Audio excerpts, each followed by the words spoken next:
finally, I'd like to thank these three brave witnesses here. They took an oath. They took an oath to uphold the Constitution of the United States, and dadgummit, they're doing it. And we owe them a debt of gratitude. I have experienced advanced UAP firsthand, and I'm here to voice the concerns of more than 30 commercial aircrew and military veterans who have confided their similar encounters with me. Today, I would like to highlight three critical issues that demand our action. As we convene here, UAP are in our airspace, but they are grossly underreported. These sightings are not rare or isolated, they are routine. Military aircrew and commercial pilots, trained observers whose lives depend on accurate identification, are frequently witnessing these phenomena. The stigma attached to UAP is real and powerful and challenges national security. It silences commercial pilots who fear professional repercussions, discourages witnesses, and is only compounded by recent government claims questioning the credibility of eyewitness testimony. Parts of our government are aware of more about UAP than they let on, but excessive classification practices keep crucial information hidden. Since 2021, all UAP videos are classified as secret or above. This level of secrecy not only impedes our understanding, but fuels speculation and mistrust.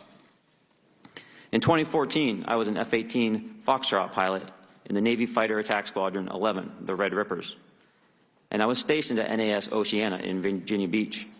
After upgrades were made to our jet's radar systems, we began detecting unknown objects operating in our airspace.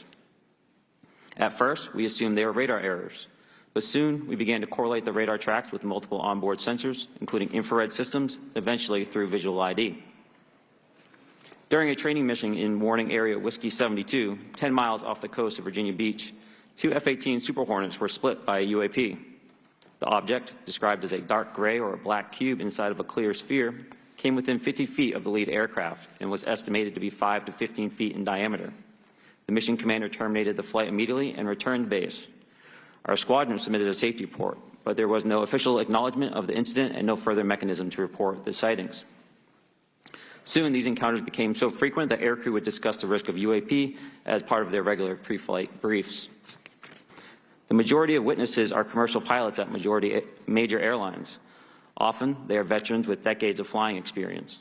Pilots are reporting UAP at altitudes that appear above them at 40,000 feet, potentially in low Earth orbit or in the gray zone below the Kármán line, making inexplainable maneuvers like right-hand turns and retrograde orbits or J-hooks.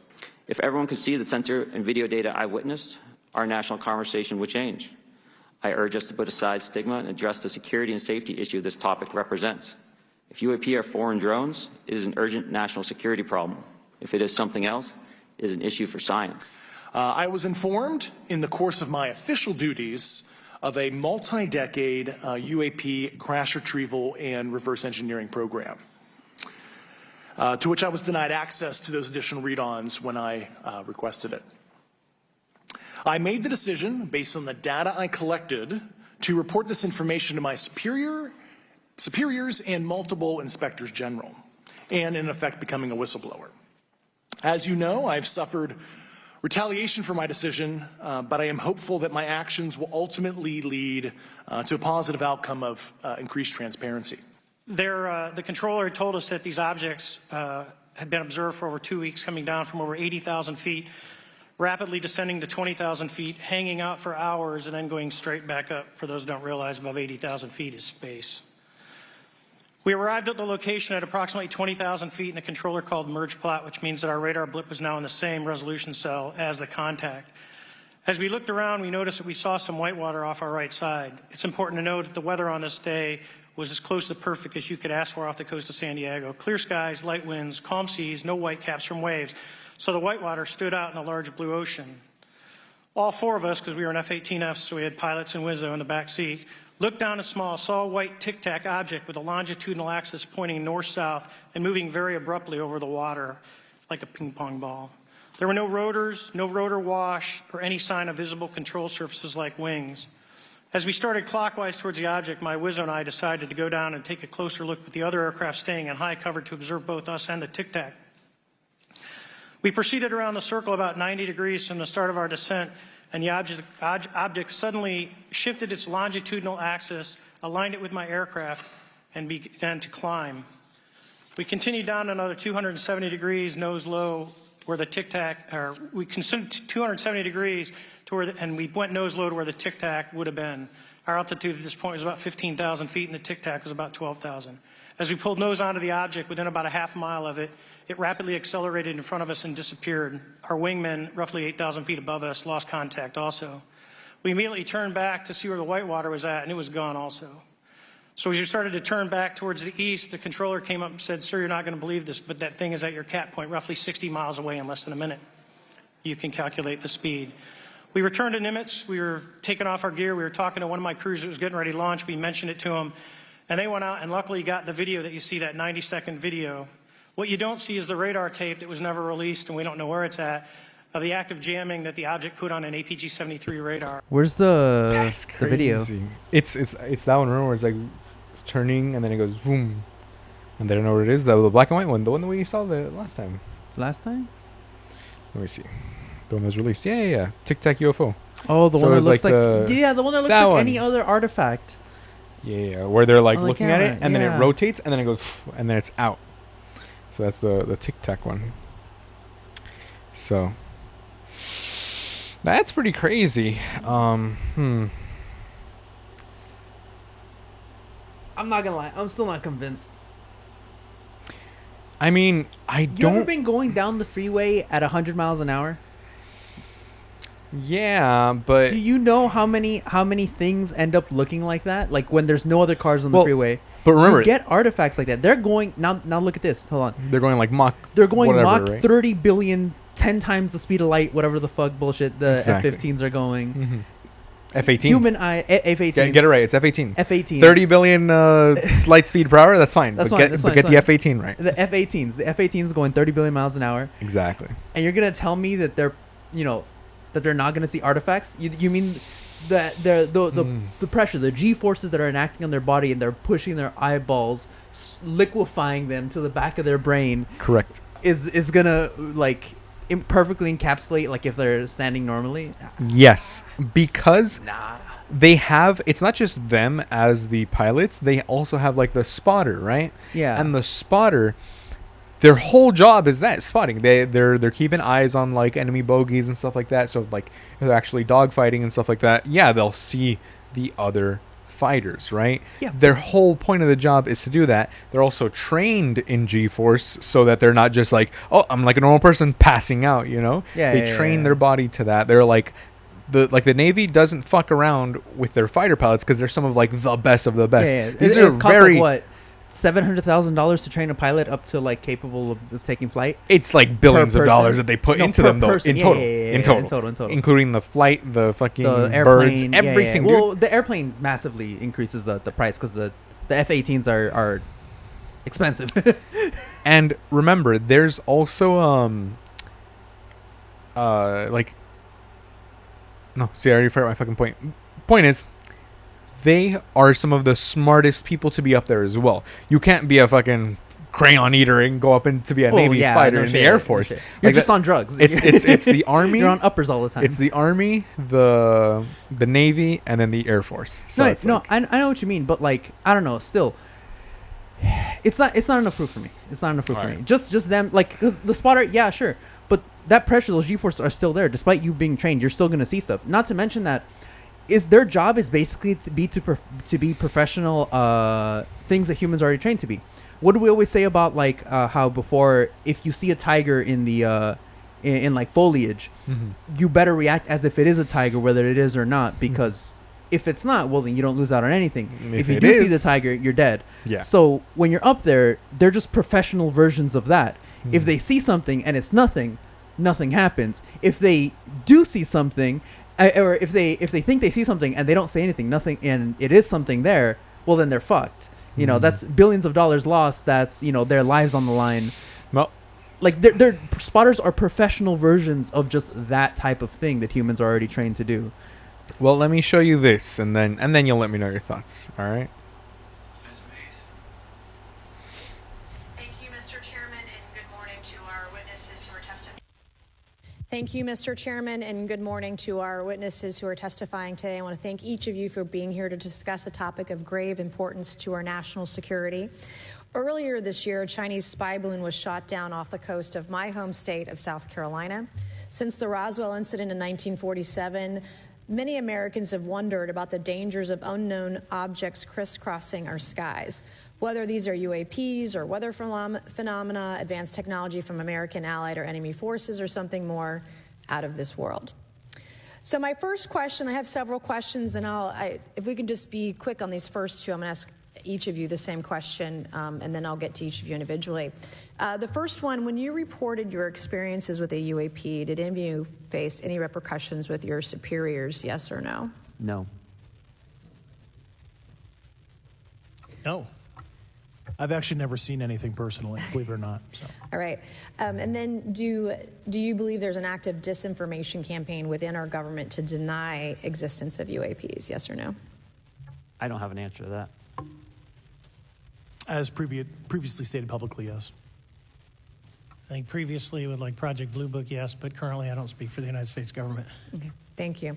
I have a few questions for Mr. Graves. What percentage of UAP sightings, in your belief, go unreported by our pilots? This is an approximation based off of my personal experience speaking with a number of pilots, but I would estimate we're somewhere near 5% reporting, perhaps. So like 95% basically don't report seeing UAPs. That's just my personal estimate. In the incident off Virginia Beach, do you believe the Navy took the danger to your aircraft seriously after it was reported? Absolutely. A few questions for Mr. Favor. As an expert naval aviator, have you ever seen an object that looked and moved like the Tic Tac UAP? No. Did the Tic Tac UAP move in such a way that defied the laws of physics? The way we understand them, yes. Many dismiss UAP reports as classified weapons testing by our own government, but in your experience as a pilot, does our government typically test advanced weapon systems right next to multi-million-dollar jets without informing our pilots? No, we have test ranges for that. It took over 15 years for your encounter with the Tic Tac to be declassified. Do you feel there was a good reason to prevent lawmakers from having access to this footage? No, I just think it was ignored when it happened, and it just sat somewhere in a file. Never got reported. In a drawer. It happens a lot up here. Shocker. Mr. Grush, a couple of questions for you too, sir, this morning. What percentage of UAPs do you feel are adequately investigated by the U.S. government, of the 5% that are reported? I can only speak for my personal leadership over at NGA. I tried to look at every report that came through that I could triage. So. Do you believe that officials at the highest levels of our national security apparatus have unlawfully withheld information from Congress and subverted our oversight authority? There are certain elected leaders that had more information that I'm not sure what they've shared with certain Gang of Eight members or et cetera, but certainly I would not be surprised. Okay. You've stated that the government is in possession of potentially non-human spacecraft. Based on your experience and extensive conversations with experts, do you believe our government has made contact with intelligent extraterrestrials? Something I can't discuss in public setting. Okay, I can't ask when you think this occurred. If you believe we have crashed craft, stated earlier, do we have the bodies of the pilots who piloted this craft? As I've stated publicly already in my News Nation interview, biologics came with some of these recoveries. Yeah. Were they, I guess, human or non-human biologics? Non-human, and that was the assessment of people with direct knowledge on the program I talked to that are currently still on the program. And was this documentary evidence, this video, photos, eyewitness? Like, how would that be determined? The specific documentation I would have to talk to you in a skiff about. Gotcha. Yeah. Okay. So, and you may or may not be able to answer my last question, and maybe we get into a skiff at the next hearing that we have, but who in the government, either what agency, sub-agency, what contractors, who should be called into the next hearing about UAPs, either in a public setting or even in a private setting? And you probably can't name names, but what agencies or organizations, contractors, et cetera, do we need to call in to get these questions answered, whether it's about funding, what programs are happening, and what's out there? I can give you a specific cooperative and hostile witness list of specific individuals that were in those. And how soon can we get that list? I'm happy to provide that to you right. after the hearing. Super. Thank you. And I yield back. Gave me the heebie-jeebies when she's like, there was some biologicals, right? And he was like, yeah, non-human. And I'm like, oh shit. And this was confirmed, according to him, right, confirmed by people who are still working in the U.S. government. So I don't see why a reasonably intelligent guy like that has reason to lie like this. But I know the whole disinformation from like the government being like, people are striking. Well, okay, release all the info that you can. You know, I get that part. Release but anything. Why? What does this guy have to gain by lying to the public? Could be money, or it could just be that he genuinely thinks that like his personal eccentricities or his reasons why are more or less irrelevant. The reason why they're giving him the platform is what I'm more interested in. Why are they bringing this to the table right now? You could bring on any what's it called? What's the motherfucker that started the Ancient Aliens thing? The other The British crazy dude. scientist. Oh, I don't know. The he's like I forgot his name. I'm coming up with a name, but I know it's not him because I know that's the documentary person, David Attenborough. And here you can see the aliens running rampant through. Wild. Yeah. No. It's the dude that started the Ancient Aliens craze. He was like an old football player, and then like his brain got zapped or whatever, and like he like his brain all like the concussions rebooted. caught up. Yeah. I don't know. And like he just decided to write a book on stuff. But like from my understanding is he genuinely believes this stuff. But the reason others platform him is because he is useful to their grift. Gotcha. You know, he genuinely believes Ancient Aliens, blah blah blah blah. I don't know, but others platform him because he's useful to their ideology and their other stuff. Why are they platforming them right now? Probably because strikes. Probably because other stuff as a distraction. Yeah. But that so far has been the most concrete evidence that has shifted me closer. Like, okay, maybe. But if what you're saying is true, Yeah. eventually the corroborative evidence needs to come out. Like when stuff happens, like, what's that rule? Carl Sagan's rule. What? Sagan's razor, I think it's called. Occam's razor. Sagan's razor. Everyone has a fucking razor. Occam's razor. No. Occam's razor is the most likely thing to be true is the correct one, right? Sagan's razor is extraordinary claims require extraordinary evidence. This is an extraordinary claim. The Sagan standard. standard. Evidence alone is not sufficient to establish belief. The quality and quantity of evidence must be able to bear the weight of the claim being argued. Yes. In other words, the greater the claim, the greater the burden of proof. Yes, extraordinary That makes claims sense. require extraordinary evidence. All This, like, to prove biological life is an extraordinary claim. Yep. Not that it exists, because that's very easily provable. Universe is so huge, the percentage chance that we're the only intelligent life in the universe is near basically zero. So that's more or less 100% true. That's enough evidence for that. The fact that they visited and they've interacted and the government is covering it up, that is a greater degree of claim. So it Okay. requires a greater degree of evidence. Okay.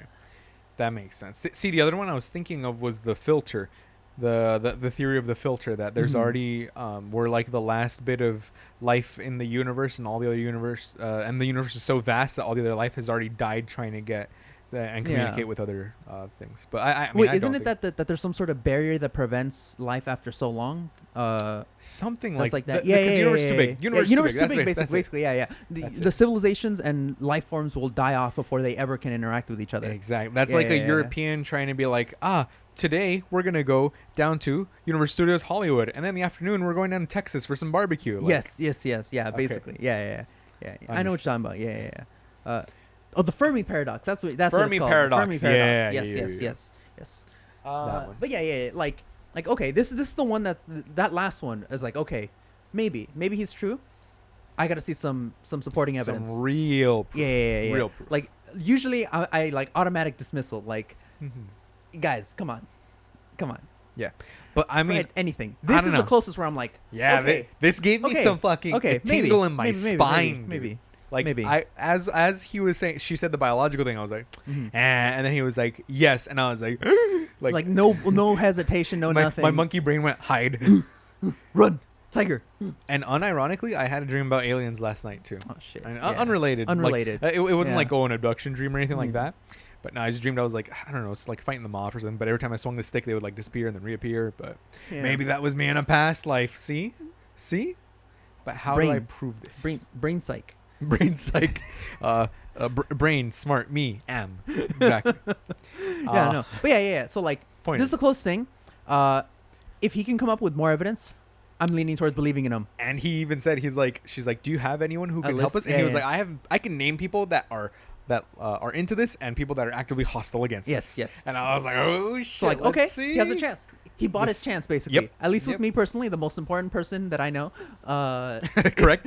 I cannot prove anyone else exists outside of this sphere of outside of your own eyes. outside of the sphere of existence that I call a personality.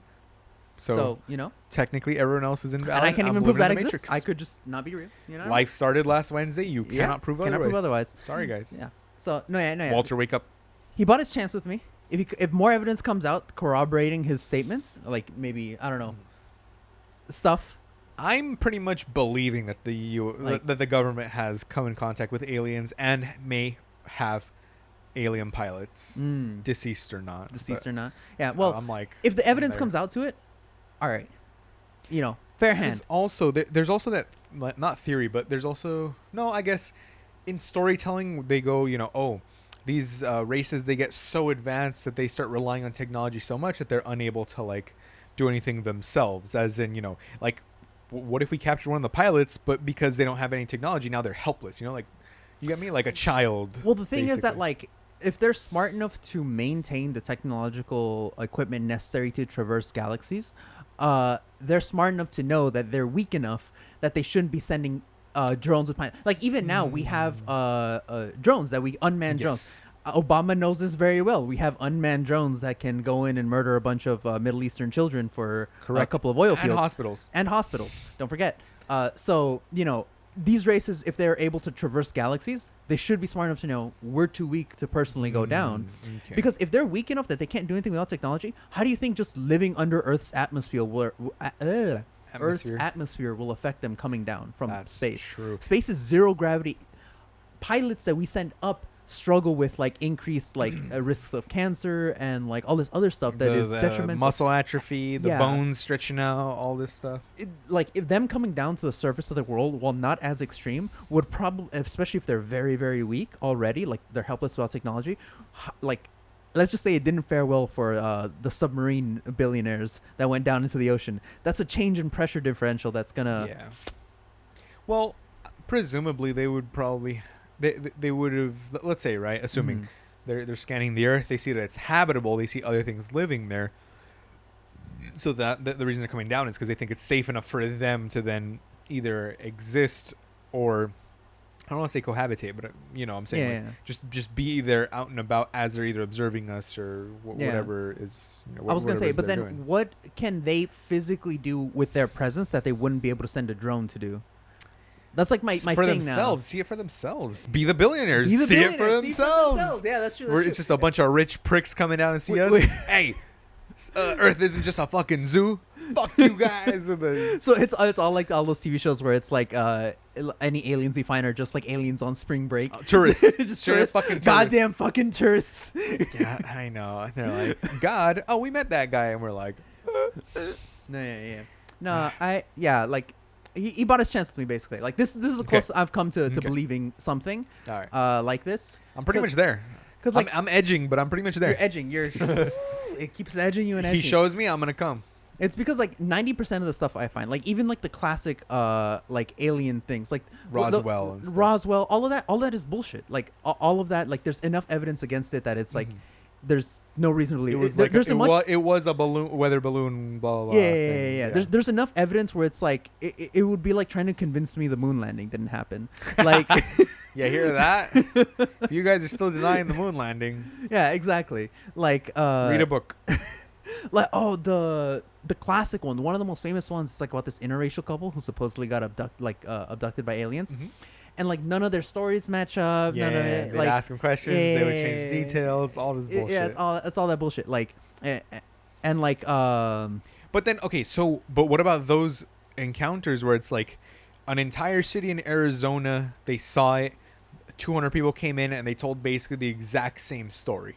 those are some of the ones that like I'm more I don't know. susceptible to. Right. But then I have to hear like the details because you know how let's say that's the story you hear, right? You see it online, you see it in an article. one person down the chain of information could have changed it and then circulated it all across the interwebs, and even trustworthy people will now regurgitate something that's wrong, not because they didn't do their due diligence, but because someone further along where they didn't research past changed the narrative. Like, let's say you hear 2,000 people in New Mexico all said the same thing. Yeah. Maybe 3 times ago when it was told, that wasn't the thing. Like, maybe It's a like game on of the ground. telephone. Yeah, a game of telephone basically. And at some point you just lose it, and now you're stuck with this, and it's like, oh yeah, that's so convincing. But then you follow all the way back to the primary source, and it's like, oh, 20 guys in the town were there that night, and when everyone came back, they spread the story, and so when the reporters finally came, everyone had the same story. Like, I don't know, like that's what I see a lot of times when something at first seems like it's like hard, completely conclusive evidence, where like the game of telephone caught up to it. I don't know. I think the more specific the claim, the less I believe it. So like, let's start from the beginning. Are there aliens out there? 100%. Okay. I feel like that's indisputable, considering the size of the universe, how much of it we're actually able to see. There's a version of the infinite universe theory, the multiverse, where it's not that there's different dimensions, but that chunks of observable universe, there's only so much you can, there's a maximum limit to the universe you can observe. You After can't that generate limit- more chunks than that. I learned this Yeah, in yeah, Minecraft. yeah. It's basic Minecraftian Yeah, science. basic Minecraftian science. No, but like basically that's up to where you can observe, and then there's a planet somewhere else on another part of the universe where And those we parts can't are observe. overlapping Yeah, but they something. can't overlap because that's how far light can presumably Travel. observe. Yeah, Gotcha. from where you are. So there's multiple universes in the same universe, basically, because it is just one universe. But it's just you can't see past that point, and they can't see past that point either from the other end. So you effectively have 2 universes inside of it. They're just 2 segments that there's just no way the laws of physics allow you to see past. So Gotcha. considering that's how large the universe is, I mean, it's basically an inevitability that Yeah. There's some a form- non-zero chance Yeah, there's yeah, other yeah. intelligent life out there. Not to mention, carbon isn't the only way life forms can form. Silicone is a good Yep. replacement for carbon, and theoretically, a life form could be derived from silicone. It could Yep. evolve as a byproduct of silicone. You go down to Brazil, you see all those women full of silicone, and they're still There somehow you go. life forms. So The condoms, all the times you're shooting sperm into condoms, Exactly. that's going to bring about life one day. your sock is just gonna start wriggling around one day. Yeah, exactly. Like, yeah. And now, if you say they visited Earth, okay, maybe there's some instances that are very fishy. That all right, maybe not 100%, maybe 50, 25, something. Right now, I'm like 80% Yeah, to it. with, Like- with everything just happening in these Yeah, last yeah, yeah. 20 minutes. You Like know? the government has evidence of them. Okay, maybe 5, 10%. Understandable. The government is actively colluding with other governments to make sure that no one in the public finds out about it. Now you got me at like 1%, 0.5%. I feel like no, that's true because the government can't even fucking agree with Yeah. like, oh guys, the Earth is getting too hot. No, you're fucking stupid. You're a dumbass. Like, come on. Yeah. And you know what? Now that I say that argument kind of works against me because most other developed nations understand that global warming is a fact or Yes. that climate change is a fact.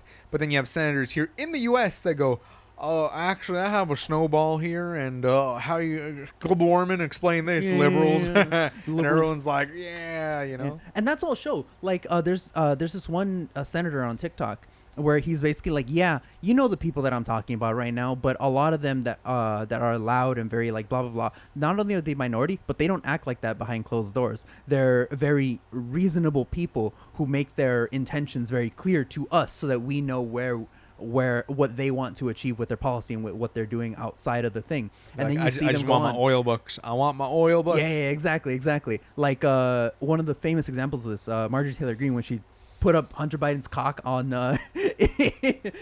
I'm telling you, they're obsessed with his fat, girthy, meaty cock. In Like, front of there was like kids present. I want to Yeah. say I it's don't on remember. C-SPAN. That's supposed to be public for everyone, yes. children included. Yeah, this like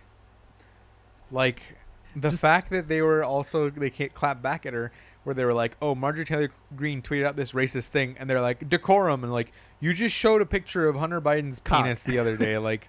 What are you talking about decorum, Yeah. you dumb cunt? Like, Yeah, no, What? like, and like, the other Congress members, she tells them why she's doing that, like what she's trying to get out of it, and she's very like calm and reasonable, and she can be talked to behind closed I doors. don't think so, because she was The screaming at senator people says in it. closed doors. Remember? No, but that senator was on committees with her. I think it was He Boebert. I think it was Boebert. Boebert, Either maybe. way. I don't know. way. Either one. But basically, all of them, that is just a show for them. They're essentially acting out more outrageously than they do behind closed doors, They because wanna get behind the, closed doors they can get other people to sign them. They're like, yes, we want this, and this, and then they come out here, and in order to garner support for their policies, they're like Reactionary politics. yeah. Okay. Yeah. So it's all Makes facade. sense. It's all fake. It's all fake. They're all just show. Like, I have so little trust in any like the politicians. The louder they are, the more I'm like, Honestly, it's like that Fake. one politician you haven't heard of here in California, District 39, and he's just been quietly getting some energy bills and appropriating taxes the correct way, and then you don't hear about him. You hear about fucking Joe Manchin or something. Yeah, exactly. Just bullshit. Yeah, Just absolute someone. Yeah, bullshit. no, yeah, But I mean, yeah, yeah. the government's lying to you. Like, we yeah. know that for Well, a fact. That's a fact. Like, That's and, a and like, fact. here's the other thing. The first video you showed, the newscast, it was basically talking about like, oh, people are calling for increased transparency. Why are we calling for increased transparency on something that has a low percentage chance of being real when the fucking Pentagon couldn't pass the last 4 audits it had, and it couldn't account for like hundreds of trillions of dollars in assets? Yeah. Like, that is where I want dude. transparency. If we're calling for transparency, why can't the Pentagon... Show me your balanced Yeah. checkbook, you pieces of shit. Where's those trillions of dollars going? And like, okay, if some of it is going to like black sites or whatever, or like, yeah, this is where we're going to torture like the 30 Afghans that we caught because they look kind of like Osama bin Laden. Like, okay, fine, whatever.